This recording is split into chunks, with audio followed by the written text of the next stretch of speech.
In order to operate, electric pumping units require an alternating electricity supply. This energy is supplied either by the electricity grid or by generator in the event of a power cut. The power or quantity of energy consumed over time by a pump is an essential parameter in a facility's energy performance. The operator must accurately measure and regularly monitor power. How can power be more accurately defined and calculated? We will first take a look at the different types of power.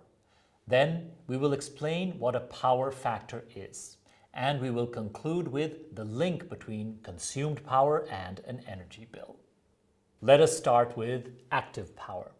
This corresponds to the average instantaneous power consumed by the electric pumping unit.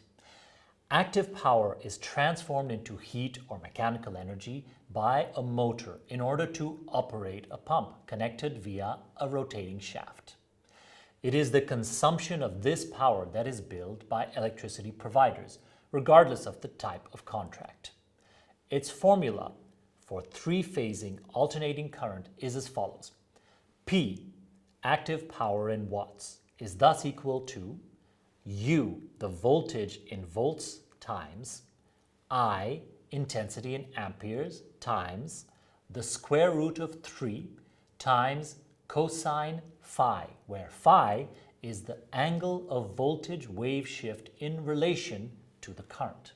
A pump's total active power is the sum of the active power of each of the alternating current phases supplied to the facility. Using the active power value, two other types of powers can be established using a trigonometric relationship such as the Pythagoras theorem. The first is reactive power.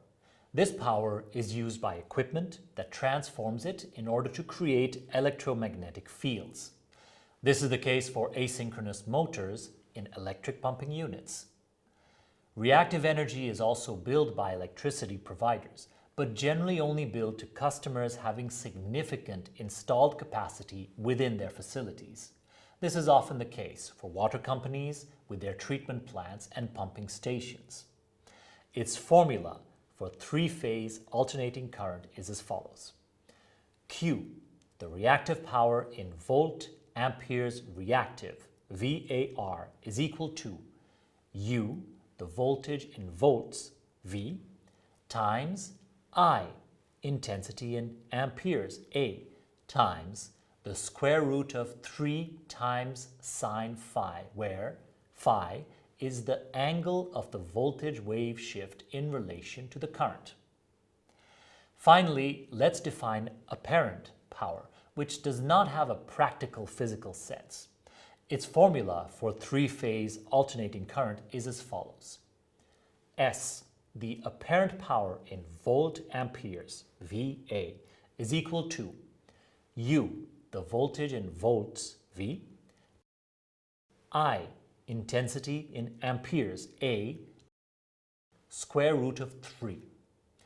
Then the power factor, or cosine phi, is defined in three-phase alternating current.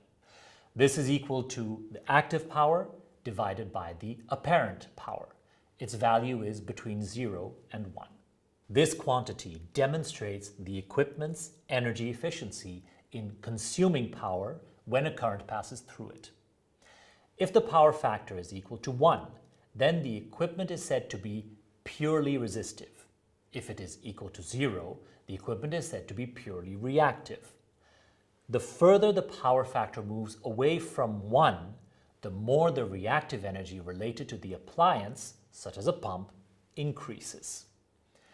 Electricity grid operators have to oversize their facilities in order to alleviate the highest current demanded by customers, the heating up of cables, the drops in voltages and surges in transformers. In treatment facilities and drinking water and wastewater pumping operations, several items of equipment consume active and reactive energy. Electricity providers therefore charge for two types of energy, very often in the form of substantial penalties for the reactive part, in order to motivate and incite their customers to improve the energy efficiency of their facilities. Several pieces of equipment to compensate for reactive energy and improve the power factor are available on the market, such as capacitor batteries, for example. Let us summarize together. 3 main different powers exist: active power, reactive power, apparent power. Treatment and pumping facilities consume active and reactive power. Electricity providers bill active power to all consumers. Reactive power is often billed in the form of penalties in order to incite a site's energy efficiency to be improved.